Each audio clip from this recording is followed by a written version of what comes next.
Buffet ప్లేట్కు సంబంధించిన రా materials single sheet లేదు అంటే డబల్ షీట్ ఫుల్ షీట్ మా దగ్గర అందుబాటులో కలవు.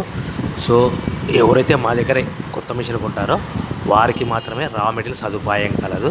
ఇంకా మీకు ఏమైనా వివరాలు తెలుసుకోవాలనుకుంటే స్క్రీన్ మీద కనిపిస్తున్న మొబైల్ నెంబర్ కాల్ చేసి వివరాలు తెలుసుకోవాల్సిందిగా కోరుచున్నాను. ముఖ్య గమనిక: పేపర్ ప్లేట్ బిజినెస్ ప్రారంభించడానికి కావలసిన మిషను, ముడిసరుకు, రా మెటీరియల్ కొనుక్కొని తయారు చేసిన పేపర్ ప్లేట్స్ మీ ఊరిలో సొంతంగా అమ్ముకోవాలి. ఇంకా hydraulic, double die, buffet, full sheet paper plate making machine. ఈ మిషన్ యొక్క ప్రత్యేకత ఏంటంటే ఒకే ఒక లివర్ గేర్, హ్యాండ్ గేర్తో ఫుల్ షీట్ అంటే 2 ప్లేట్లు తయారు చేసే పెద్ద ఫుల్ షీట్ ఒకటే పరబెడితే 2 బఫే ప్లేట్ తయారవుతాయని మీకు అందరికీ తెలియజేస్తున్నాను. ఈ మిషన్ కొనుక్కున్న తర్వాత దీనికి వచ్చే 2 HP మోటార్ని ఇంటి కరెంట్ మీటర్ కాకుండా దీనికి సపరేట్గా commercial category single phase metre fix చేసుకోవడం వల్ల భవిష్యత్తులో మనకి ఎలాంటి ప్రాబ్లమ్స్ ఉండవని మీకు అందరికీ తెలియజేస్తున్నాను. ఈ మిషన్లో కేవలము బఫే ప్లేట్లు మాత్రమే తయారు చేసుకోగలుగుతాము.